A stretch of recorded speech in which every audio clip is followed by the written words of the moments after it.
One Percenter Podcast with Sam Bakhtiar, bringing you the 1% knowledge to help you reach your full potential. Learn what it takes to rise above the 99% and become a 1%er. What's up, Sam? Good to have you here, man. Doug, thanks for having me, man. What's happening? Not much. I know we were chatting a few minutes ago about, our different situations and being kind of in quarantine land. And it's like you and I both, I guess, have had a lot of experience with having our backs against the wall and being able to navigate stuff like this, right? That's what we do, man. That's what we do. I come from a whole different country. You came from this country, but you got into some serious trouble. You got into some serious drugs. I would love to talk to you about that and how you overcame that. Yeah. So like we were chatting before the show, I've been in recovery now for about 11 and a half years from Oxycontin. And, today I'm a podcast host, I'm an entrepreneur, I'm a trainer, author, all that stuff. But it wasn't long ago that my life was in the depths of despair. In 2008, I was incarcerated on felony drug charges. I got busted with a half a pound of pot, bunch of cash, and got sentenced to jail. And I thought my life was over. And my cellmate, Eric, ended up saving my life. And what I mean by that is when I got to jail, I had a 400 milligram a day Oxycontin habit. I was putting it up my nose like crazy, was snorting coke, doing all this stuff. And when I got to jail, I had a detox cold turkey from all that stuff. How does that feel? Oh my gosh. From what I understand, like these drugs are very addicting, especially Oxycontin, right? Oxycontin, I heard is very addicting. I have a family member who went through that, and thank God he's clean now. But all of a sudden having this, having to take a drug for a long time, and all of a sudden in jail, you don't have a drug. Do they use something to wean you off, or you just cold turkey, you're done? Well, in jail it was cold turkey, man. And I think it was a blessing in disguise because I think originally there's a modern day drug called Suboxone, which you get prescribed to help wean you off of this stuff, to help with the withdrawal effects, the cravings and everything. And I ended up getting prescribed before I went into jail because I thought, okay, I could take this with me and it would help me with the side effects and everything else. Well, I didn't know it was like a classified as a narcotic, so they wouldn't let me take it into jail with me. It was still in my possession, but I couldn't get it until I was done. And so I had to go through the whole thing cold turkey, and there really wasn't much help to give me because technically you can't die from a pill withdrawal. You can die from alcohol withdrawal and withdrawal from like things like Xanax and other benzodiazepines. And so the withdrawal was like, it was crazy anxiety, panic attacks. You feel like you're trying to crawl out of your own skin. And when you're locked in a cell, like it's even worse. Right. And also, uncontrollable bowel movements, vomiting, all that stuff. Right. And like what makes it so addicting? What makes it so attractive to people who want to get high? What do you feel on it? You feel very numb. And I think I was chasing a numbing feeling for my life. I had a lot of, like you, I had a rough upbringing, and my parents got divorced as well when I was 5. My dad left my mom, and, I still spent time with my dad. He didn't leave completely. I know your situation was a bit different, and it caused a lot of trauma. And I was bullied in school. I was picked on. I was always like the heavier set kid, and suffered a ton of different kinds of abuse. And I got to a point where I just didn't feel comfortable with myself. So I turned to drugs to like numb that pain, numb that feeling, and doing whatever. You turned to drugs? You were 14. Yeah. Right? Yeah. I started smoking pot when I was 14. And then that, like, once I started smoking, I was, this is back in, again, like 2000, 2001, 2002. So back then, like pot was like, it was considered a bad thing. It was very stigmatized. And, but it felt like this monkey came off my back where I could be myself. And then the one hit led to 2 and 3. And so we all know how that story goes. And I wasn't just chasing the high. I was chasing that numbing feeling to not, think about the things in my life that were bringing me down. And that's where I led into just experimenting with other drugs, selling drugs to, fill this void in myself that I had never worked on. Right. And I never knew. Did you sell drugs to be able to afford your drugs? Yes. Yeah. It's like, I remember, it's like I don't know if you've ever heard the song, The 10 Crack Commandments by Notorious B.I.G. Right. I remember like being like, yeah, I'm violating this rule. Yeah. You don't ever get high on your own supply. I was like, well, I violated this rule. Why would this one? Like, Never sell any drugs where I live. Yep, violating that one. So it was like all these things, and it's sad that I can think about that now. I mean, that I'm like laughing about, I guess, right? And then the other part too was I just felt like this, felt wanted and needed. My phone was blowing up all the time for people like wanting drugs. And I was like, I'm finally feeling wanted and loved, right? But it was such bullshit because it was false. It was like, it was just, even like today, I compare it to people who are on social media just for the likes and comments. It's like, that's not real. What's real is how you feel internally about yourself. And then all of that is a byproduct of how you feel internally. And then it just snowballed in this horrible thing. And I just lost my mind completely. I got involved with snorting Oxycontin and just ran around with the wrong crowds, got myself in some really crazy situations and ended up in jail. And the one thing I know your and I, approach to life really resonates is that, the victim versus victor mentality, right? And I was the victim most of my teens and my early 20s until I got into jail, really. And my cellmate looked at me and he just said, he said, quit being a bitch. And I didn't like hearing that. No one likes being called that, right? And even it was in jail. So, the people who were like, oh, that's a bad, like, we were in jail. So like, that's the way it was. And this is what resonated with me. And he said, you can be a man and own your problems, own your responsibilities, or you can be a bitch and blame everybody else and go cry in the corner. He's like, what do you want? Which one do you want to be? And that mindset is stuck with me even till today. Like, am I going to be a man and own my choices, take responsibility, respond in a way that's going to put me in a better position?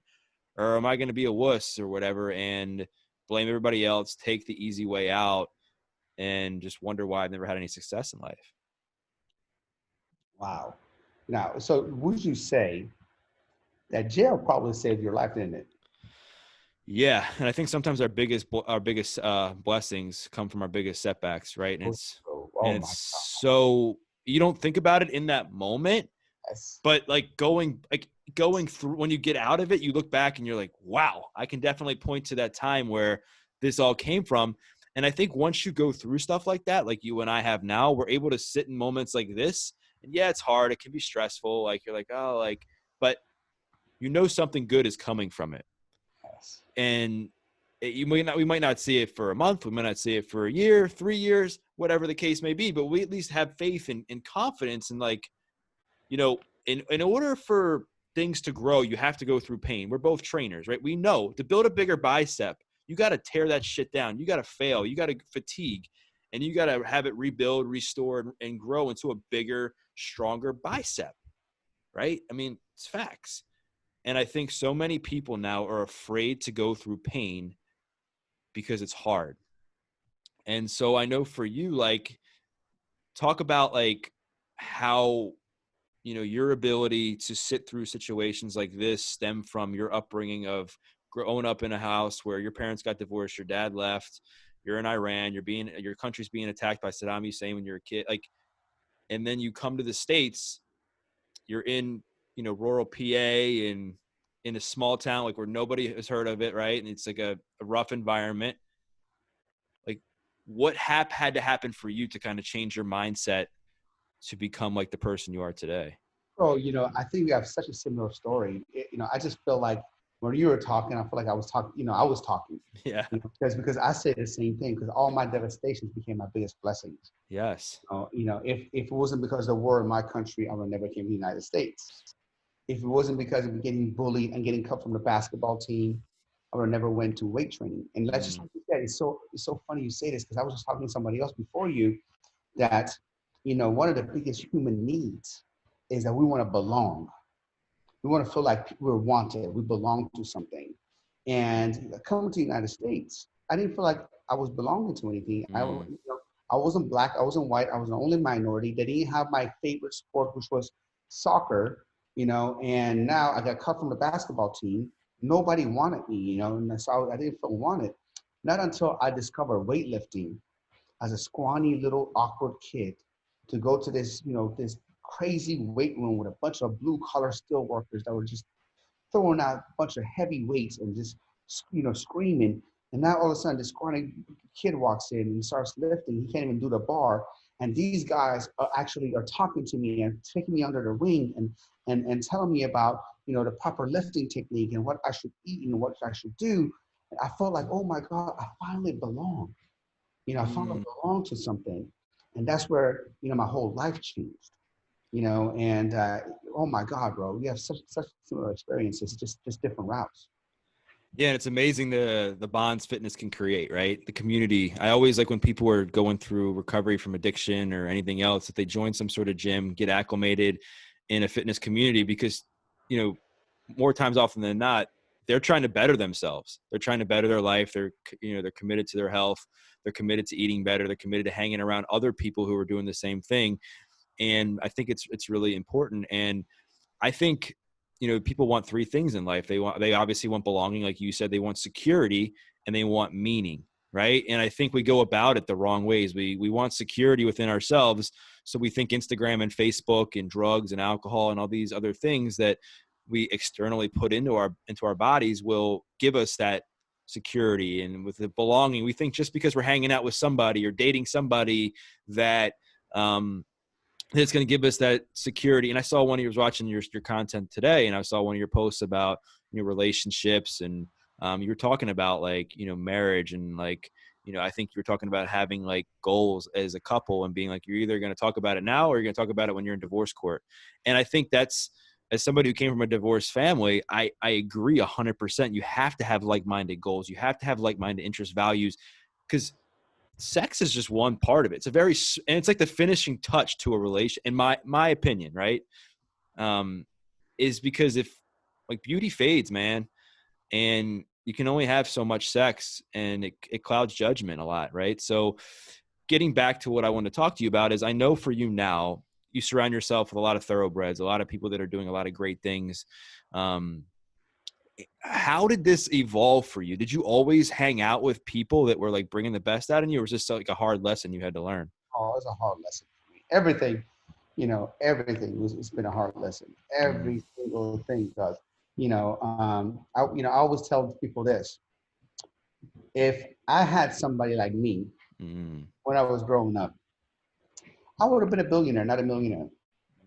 And I made all the mistakes. I hang around some, if you know my story, came to America, you know, my first place was the worst neighborhood that I've ever seen to this day.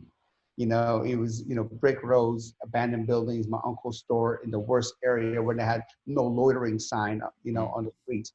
Outside of my uncle's store, you see, people get shot, crack dealers, prostitutes and pimps, and so naturally, you're a product of your environment. You start hanging around the wrong people, and I got in trouble when I was growing up and doing things and hang around with the people I shouldn't have done, doing things that I shouldn't have done.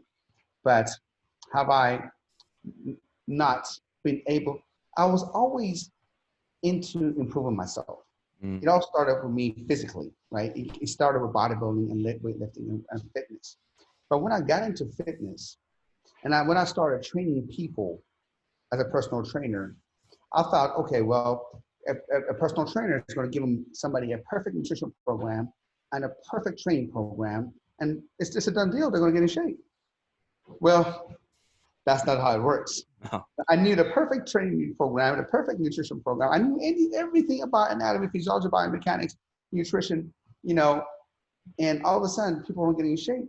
Was like, oh, wait a second, there's a psychological aspect to this. There's a whole new level. So then I started studying how to get better in all aspects of life, not just fitness. Because if you want to help somebody through fitness, you pretty much become their mentor in all aspects. It all kind of intertwine with each other. And that's when I started saying, okay, well, maybe I need to read more books. Maybe I need to surround myself with better people. Maybe I need to get a coach. Maybe I need to get a mentor. Maybe I need to join masterminds. And that's what I did. And when you do that, and as you know already, when you all of a sudden are flying at a 30,000 foot view, it's like we can't go back down no more. Like, I can't have a regular conversation these days with, like when I go somewhere, people talk to me about some TV show. I don't know nothing about that. When somebody starts talking and gossiping about somebody else, I literally almost want to throw up. I have to excuse myself, You know what I mean? You know, so I'm not at the same frequency anymore. You know, and it's not a good. I'm not putting anybody down or anybody. You live your life the way you want to live your life. I'm just going at a different level. You know, that I'm going a level that is best suits me and what I want to do out of my life. Gosh, man, again, I feel like I'm talking to, myself's talking as well, when you're saying all that. And I had to learn the hard way too, was, okay, like you have to like surround yourself with people who have common futures, not common past. Right. And it's hard to let go of people in our lives that we might've known for 10, 15, 20 years. When we're trying to evolve and grow to our best self. And I remember for me, very similarly, it started with fitness, right? It's cool how the fitness can be the foundation for a lot of transformation, because it inspires you on how much it can really change certain parts of your life, that it gets you to be like, all right, what's next? I can change my nutrition. Cool. Now I'm passionate about that. I want to work on like other parts of my health, my emotional health, my spiritual health, my mental health, that you start to like lose interest with people that you thought you had things in common with. Right. And then you have to make a decision that most people don't make. Most people just sit there, and because of some sort of codependency issue or guilt, they don't want to leave the crowd. They don't want to, because they're scared of what people will say about them. But I'm on the same thing as you. Like, you fly high, you elevate your frequency, you join masterminds, you surround yourself with people that are trying to make a difference in the world. And if you're not doing that, I'm not going to judge you and say you're a bad person. Unfortunately, because of where I want to go, I can't put a lot of energy into relationships like that. I'm the same way as you. I mean, as far as TV shows, I may watch one or two max. It's like I watched that show Billions, I think, and that's pretty much it, right? And I watch TV shows too, or I watch a movie, but it's not something like, okay, it's like 4 hours of my day is dedicated to TV time. I feel like the most precious thing that we have is time. I mean, look, one thing's guaranteed. You're born here, and you're gonna die somewhere here. Nobody's immortal, so you don't have all the time in the world. And I've read, I did the math. By the time you factor sleep, work, commute, eating, all of that stuff in your life, you really are left with 8 productive years. Okay, 8 wow. productive years out of your whole life. You have 8 productive years. How are you going to spend it? Are you going to spend it wasting time? Let me ask you a question. I mean, this is something that I always ask people. What's more precious, time or money? Time. Okay. So we see every day people wasting time. Every day you look around, people are just wasting time. But we never see people walk around on the street and just throw money out of their pocket, just throw it out. We never see that. But if 99% of people agree that time is more precious, then why aren't we guarding our time like we're guarding our money? Right. I mean, yeah. I mean, time is one of these commodities that you just can't get back. Right. You can make more money. You can make more food. You can do all this stuff. You can't make more time. It's not like tomorrow you can be like, all right, because I like wasted time yesterday, I'm going to add 3 hours to my day. No, it's going to be a 27-hour day today. Yeah. No, it's not going to happen. I mean, would that be awesome? Yes, but I think it's made like this for a reason, so that the people who really take advantage of making the most in those 24 hours are the ones that succeed. We all have the same 24 hours in a day. No matter if you're rich or poor, where you come from, we all have the same 24 hours. And while our circumstances might not be the most ideal, it's kind of how you play your cards. It's how you play that situation, how you respond. It's just like we're in this COVID crisis right now. If you're going to be that person who's going to just watch the news all day, gossip about when the quarantine is going to end, is this conspiracy or not? Like, who's right, who's wrong? Like politics, this and that. And then like outside of that, you're eating junk food, you're drinking. Like, do you want to be that person who's like, wow, I'm so pissed at myself that I wasted some precious time I had where I could have been working on myself. I could have been getting more comfortable at who I was. I could have been working on my insecurities. I could have been improving my health. And those are two choices by people who have the exact same circumstance. So like today, what are some of your best practices that you do on a regular basis to make sure that you're like continuing to fly high? I mean, what are you listening to? What are you reading? I mean, obviously you work out, but what other things are you doing? Well, let me tell you, Doug, something that I wholeheartedly believe and something that's got through my darkest times is having a calendar that has no white spaces in it. So like, look, this is my calendar right today. This is what I'm doing today. Wow.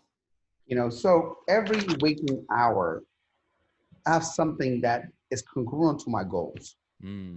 Okay. And all the times that you get depressed is because you have too much time and too much idle times in your hands and you're thinking too much. If you're thinking too much and you're like, oh my God, if you're thinking about COVID, it's because you have time to think about COVID. But if you put it on your calendar that you're going to be, hey, at this time I'm going to do this, and everything that you do is just not busy work. I'm not talking about just do busy bullshit. I'm talking about doing stuff that's going to take you closer to your goals. So for me, I became crystal clear of how I want to spend my waking hours. Okay. And here's exactly, this is the exact order. Spend time with the family, which I actually have family time in there. Make money for the family, provide for the family, and then stay healthy so I can do 1 and 2. So every waking hour that I have here is dedicated to those 3 types of activity. And as long as I'm having that, then I know that I'm winning 1 day at a time, because you can't live in the past because you can't change the past. Living in the past leads to depression. You can't predict the future. You don't know what's going to happen. You don't know when the quarantine is going to be over. You don't know what's going to happen. You can't predict the future. So if you can't predict the future, then you can't live in it, because if you live in it, that's where anxiety lives. So on this side, you have depression. On this side, you have anxiety. All you have is today, right here, right now. And as long as you're winning 1 day at a time, you're going to win. I know. And I love that. I love that you say that, because you really have to focus on giving it your absolute best for these 24 hours in a day that we have. Your absolute best. And while tomorrow is not guaranteed, right? We don't know that what's going to happen, right? We do know that if we give it our best, there's a shot that tomorrow when we wake up, when we open our eyes, that we're going to be so much better off than we were the day before. So what are some of the books you've read that have really had a profound impact on your life, would you say? Okay. So I'm going to give you 3 books that I think that really made a huge impact on my life. Number 1 book, if you're going through a tough time and you're going through some things, a lot of that starts with negative self-talk. And the best book on that is What to Say to Yourself When You Talk to Yourself. It literally changed my life. And I read that book during the last depression, economic depression. And it helped me get out of it. That was the closest time that I was really I was really depressed for like a year and a half. I was just trying to get myself out of it. I lived in the past. I had so much regrets. And why did I do this with my money? Why did I make this stupid mistake? Why did I put myself in this jeopardy? So that's 1 book. I would say the second book is Start With Why with Simon Sinek. I think that, once a lot of people are trying to figure out how to do this, how to make money, how to do this, and never ask why. And I wholeheartedly believe that once you find your deep, deep why of why you want to do something, the how becomes easy. And the third book on that is going to be a close one. The third book on that, if I have to say a book, will be The One Thing. Oh, yeah. You know what I mean? The One Thing, and the one thing is, I think so many of us entrepreneurs are just chasing the shiny object. And I think if you just concentrate on just one thing that you're going after, you're going to get somewhere. All my life, so many times I wanted to quit fitness, because this was bad, and that was bad, and that was bad. But you know what? I knew this was my passion, and I kept going.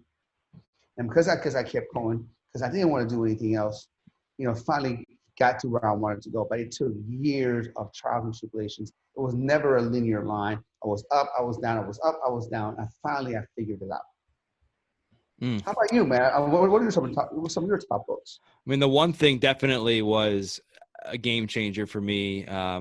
What's the guy? Michael. I can't think of his last name. Michael. God. But the concept of it, where you set this vision and you work backwards, what your one thing is. And if whatever you're doing doesn't align with that one thing, it's kind of like a no, right? So that was a big one. The Compound Effect by Darren Hardy.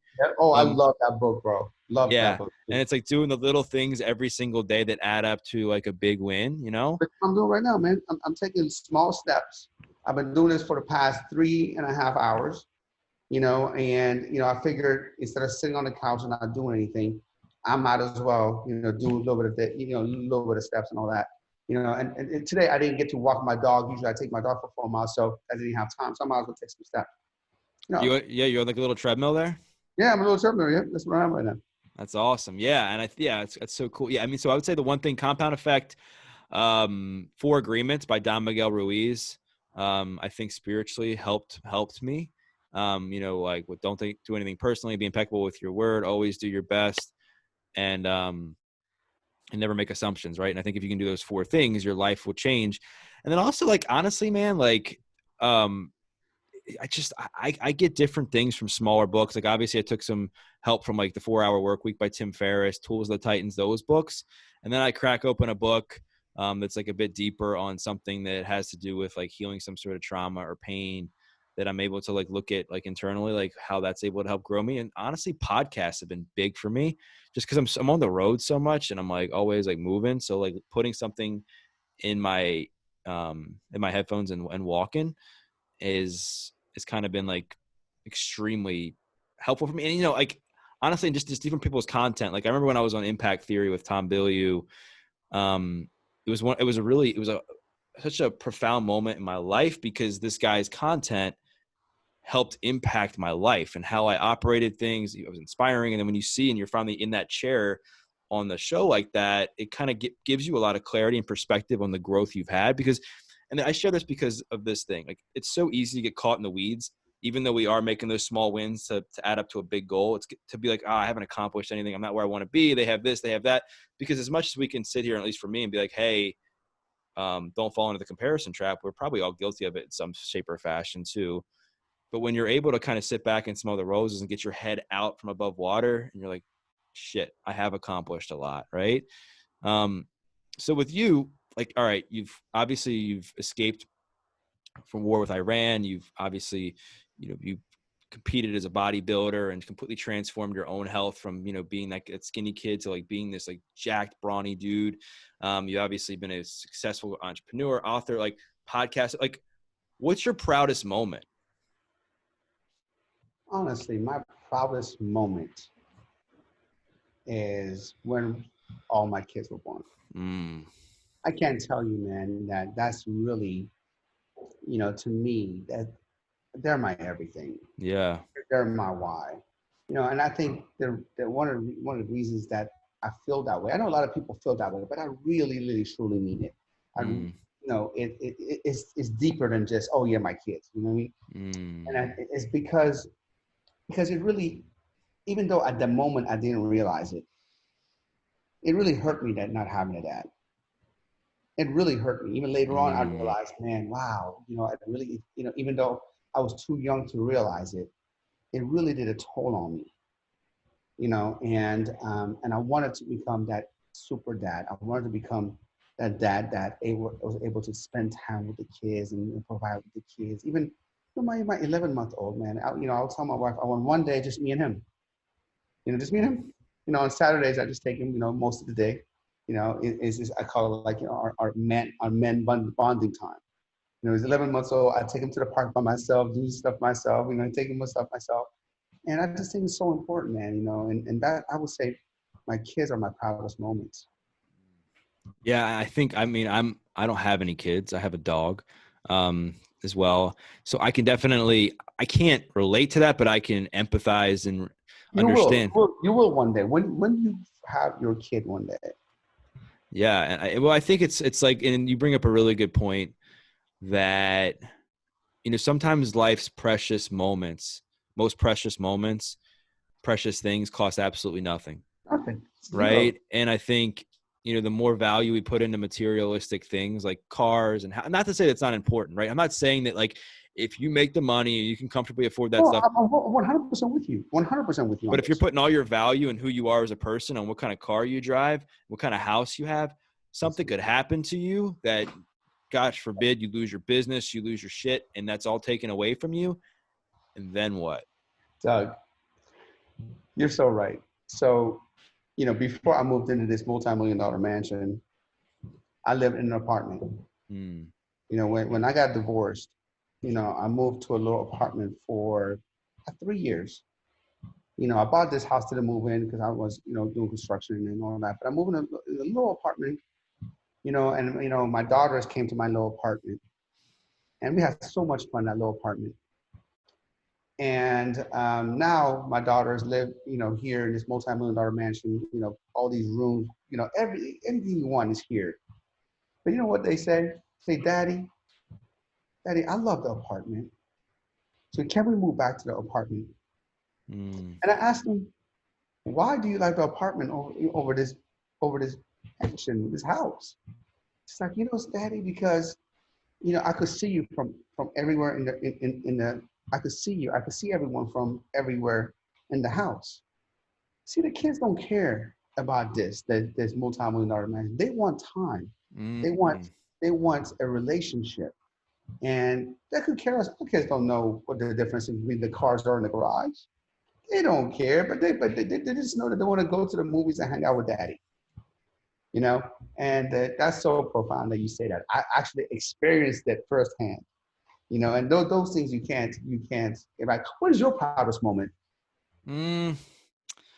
So, I mean, I guess as far as my journey, has been a few. I think I would think the one that comes to mind, because this is like the pinnacle of doing the unthinkable, is when I went to court when I was 20. The judge sentenced me to 5 years, everything suspended but 90 days, 5 years probation, 200 hours community service, all kinds of fines and drug classes. And in that moment, the reason it seemed so insurmountable, because I was high in court, I was getting high when I got out. I was this heavy fat kid who was suicidal, and I was like, there's no way I'm gonna, because, well, I mean, I guess backpedal a little bit. He said, if you complete all that without messing up, I'll take the felony conviction off your record and give you probation before judgment, which then seemed impossible because of where I was in my mental state, my physical state. And so there's no shot in hell that I was going to do this. And I was like, it didn't even matter. Why even bother to try? But then I started seeing this incremental success. My cellmate obviously helped me. I got out of jail. I still have like the workout plan that he gave me framed in my place, and never forget where I came from. I just kept climbing and climbing and climbing. And sure enough, the 5 years was up and I completed everything, and I went back to court, and he took the felony conviction off my record that day. And here's what's crazy is I was on the front page of my local newspaper, like the Baltimore Sun's health and fitness section, the day my felony came off my record. No coincidence, right? And my lawyer, like, literally was like, Your Honor, if you need any other record of transformation, like, look at this man's done. And I got, like, my family's like crying. My clients are there. One of the owners from the gym that I had worked at for a long time was there. I'm sitting there and I'm like in shock, right? Because I'm like, what just happened? And as I look back at the feat that started and how it propelled me in my journey to write my first book, to inspire me to seek out mentors and other people to continue to keep pushing me that next level to where I'm at now, it's because of moments like that were honestly, it nearly cost me my life. But in return, you think, and it's funny because, I mean, like I said at the beginning, you think moments like that will cost you your life, but really it gave me an entire new life and rebirth. I feel like I have somebody else's memories in my head of all that stuff. I don't remember that person. It's there. And when I think about it, it's like, did I really do that? Did I really say that? So I think that's really proud for me because, a lot of people might look at me now, or they might look at you now. They might know jack anything about our stories and say, and I'm not that I've had like crazy amount of success, but like, hey, you got a podcast, you've written books, you've been on this, you've been on that. Like, you must have never struggled in life, or it must be easy. And I'm like, if you only freaking knew how hard it's been, the energy. And sometimes there's definitely been times, man, in my life where, like, God, I'm tired. Like, I'm tired just to grind and keep going and to maintain, because when you get successful, then you got to maintain the success, right? You have to maintain what you're doing. You can't just go back. I mean, and not to say that there won't be little setbacks here and there, but you know what I mean? You can't just be like, I quit, because then everything you've built, your mission, your reputation, your commitment to yourself, right? We talk a lot about commitment to ourselves, and that's how you build self-confidence, is maintaining the things you should be doing on a daily basis, even though some days you don't want to be doing them. Working out, who you're surrounding yourself with, staying clean from stuff that like destroys your body, all those things, and people just, they hit hard times and they forget that this too shall pass, right? Like, it's just, they got to ride the wave. I love what you said. I always say this, man. I said, when things are going bad, Mm. they're not always going to be bad. So it's important to have faith and do the right things to get you out of that situation. When things are good, they're not always going to be good. So you got to always prepare for a downturn or something happening. In life, there's three phases in life. You're either in a problem, left a problem, or headed towards one. Mm. It's just how you I react. love that. I love that. How you react to it, and it's how you handle it. That's why some people, can't handle. There's one little thing that comes up and they have a nervous breakdown. And some people have the weight of the whole world and they still smile and they still keep going. Yeah, I think, you just brought up something that we've been kind of talking about, is it's the way you respond versus reacting to problems that count. It's not the problem itself. Sometimes we have this golf ball size problem, which will come up. There's problems every single day, right? That because of the way we react and we don't reflect and respond, the golf ball becomes a bowling ball. And now you've got this huge problem that, like, I mean, just an example, I see people obviously in the addiction world like that react to this small problem of stress, and they go on like a 3-week drinking binge, and they're down in bottles and bottles of, which at the end of the day is like hurting, that making that problem of stress. And maybe the stress was, they lost a couple clients or they got into a fight, but now they have this huge problem now where they're like addicted to something, or they've gained a bunch of whatever, or ruined a relationship because of what they did, all because they couldn't manage that small problem. I think the key to success, man, is, and I had a client tell me this, is staying like even keel during the ups and the downs, right? Like maintaining like this, and not saying that you have to be like flat, not saying you don't celebrate your successes or get pissed off when something doesn't go your way, but mentally keeping that look. Cool. Yeah, keeping that cool. Gosh, man, again, I feel like I'm talking to myself. you know, growing up, I always watched James Bond movies. Oh yeah. The 007. Mm. And it's always like, I'm like, man, this guy is cool no matter what. I mean, the guy's getting shot at, things are getting blown up, and, there's this guy's after him, and he just maintains his cool because he maintains his cool. He makes the right decision at the right time, and he's always able to come out at the top. So, every time you say something like that, automatic person that comes in my mind is like James Bond. And I'm like, yeah, just be like James Bond. Just be like James Bond. Like, life happens to you, good or bad. Inside you might feel all kinds of different things, but outside, keep your composure. Yeah, I mean, it's so true, because I think the way we respond and react can really make or break us sometimes. If you look at the people right now that are succeeding during COVID, and there's been plenty of people that I know whose businesses have been flipped upside down. I had I had Dean Graziosi on the podcast, and his episode came out yesterday. Cool. And he was talking about I forget the exact number, but over $100,000 a week, I think their business was losing because of COVID a week, and how he pivoted. And so people think that people like that, they're like, oh, it must be nice. Like, no, more money, more problems. The bigger your business, the bigger the problems. And it's on you to pivot and respond in a way that is productive and it coincides with the person you want to be. Like, yes, be pissed off inside, be fired up, but don't let that come out into your relationships. Don't let that come out into your family life, your work life, because people will start to pick up on that stuff, and you'll begin to push people away that you didn't want to push away, that might not come back because of how you responded to a situation. I mean, being somebody who's been in the addiction world for a long time, I saw that so much, that people would push these people away based on the way they treated. And sometimes it's hard to come back from that. And so it's all about how you respond and I also believe that this whole positivity thing, staying positive, gets a bad rap, because I believe that, you can't just say everything's positive. Like, having to lose 200 pounds is not positive. Like, being in $100,000 in debt is not positive, but the way you go about it must be in a positive way, and acknowledging it's a negative situation, or you'll fall on your face. Would you agree?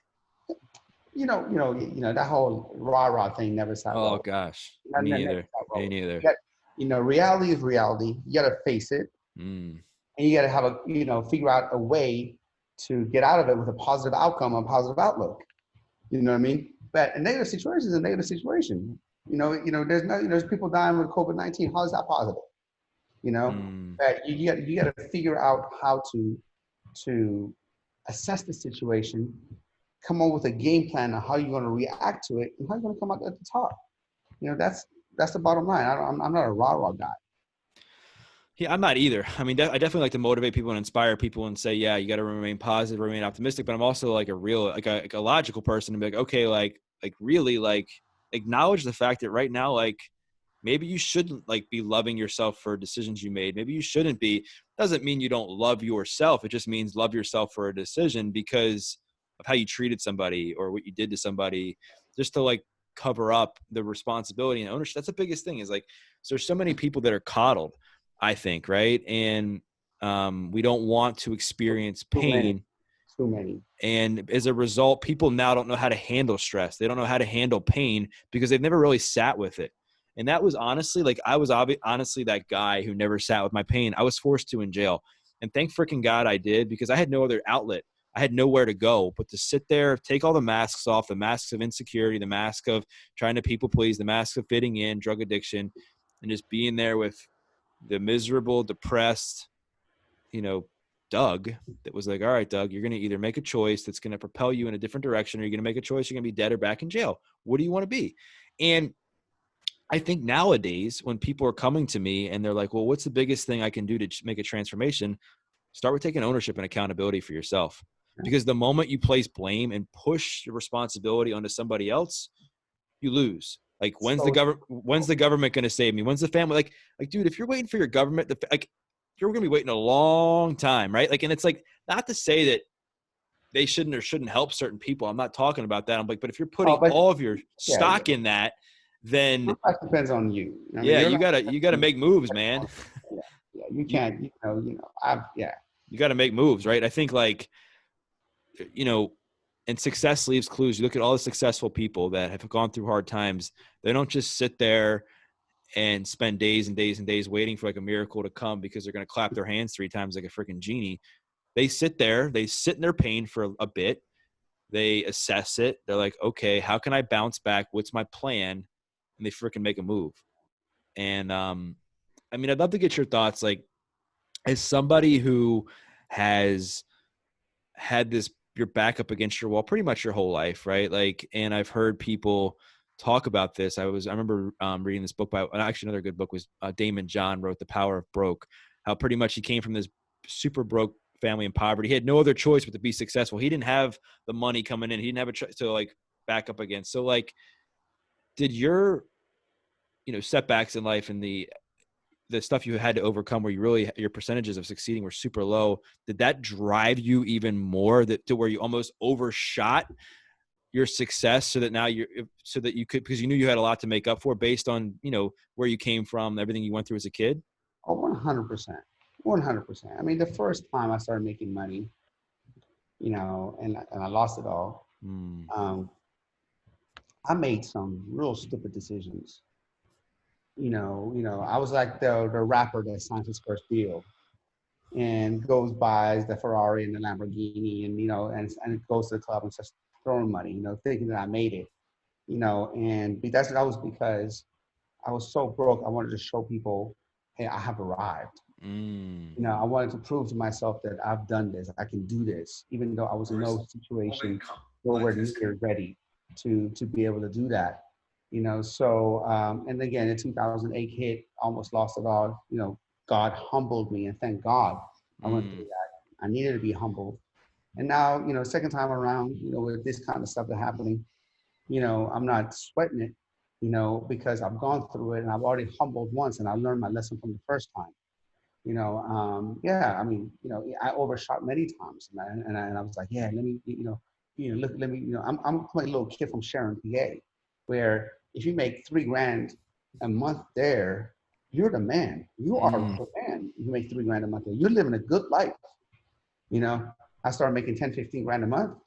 in 2006, 2007, 2005, I'm like, I make 15 grand a month. Jesus. I'm like, my reference point was so low that I was like, dude, who makes 15 grand a month?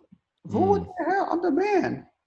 And I literally thought I was P. Diddy in those times. Yeah. And gosh, I mean, I can sort of relate, I think, in a way, very similar moment, and I think also, like, you're right, God does humble you. And sometimes when you start taking things for granted in your life, they slowly disappear. And it's not like God's like, screw you, I'm taking it. It's more like you just don't put your energy, and slowly those things just start to fade away on their own.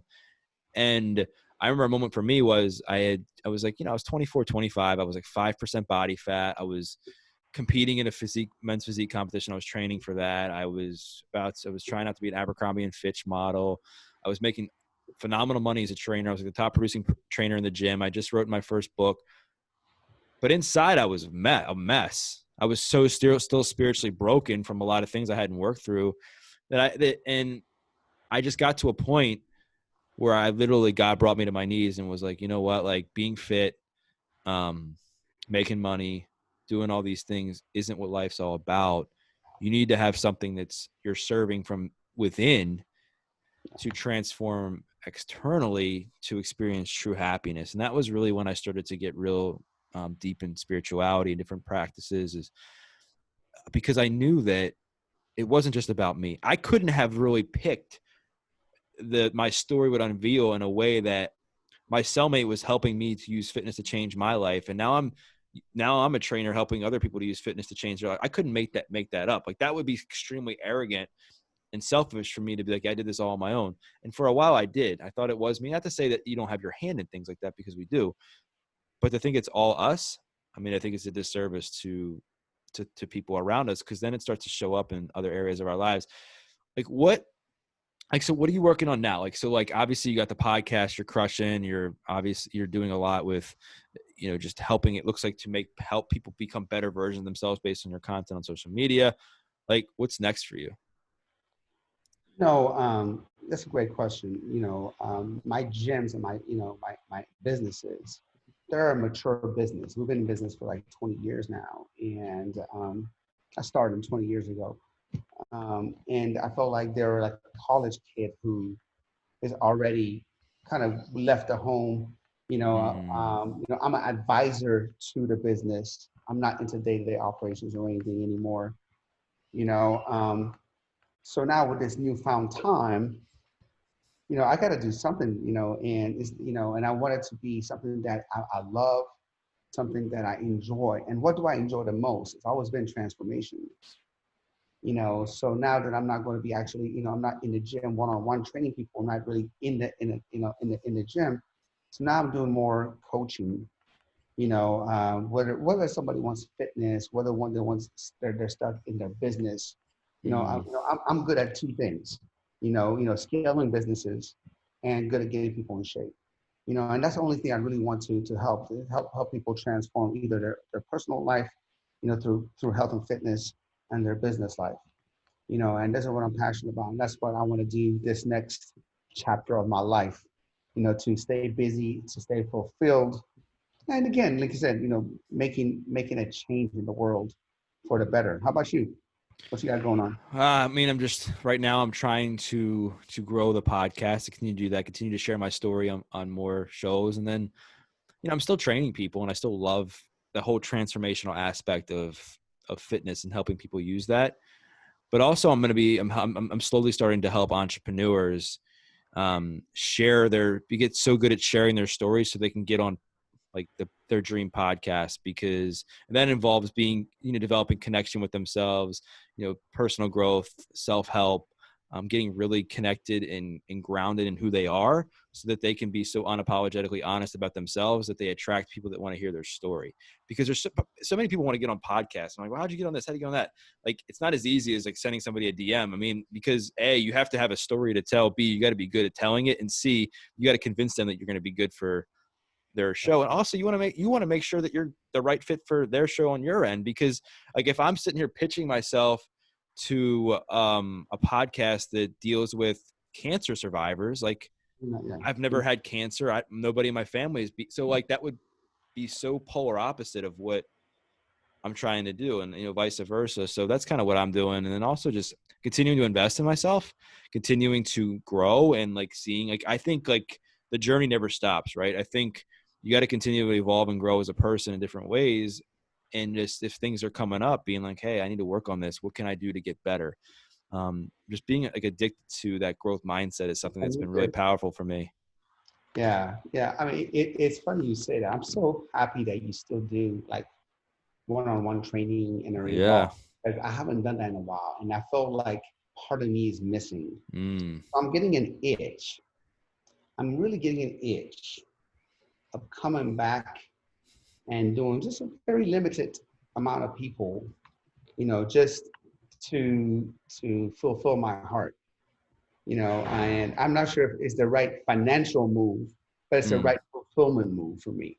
And I think sometimes, man, I think that sometimes you have to make that decision, because I really miss, man, being in the gym and coaching someone, getting into their psyche, getting their mindset, and really, really, seeing that shift happen in the gym.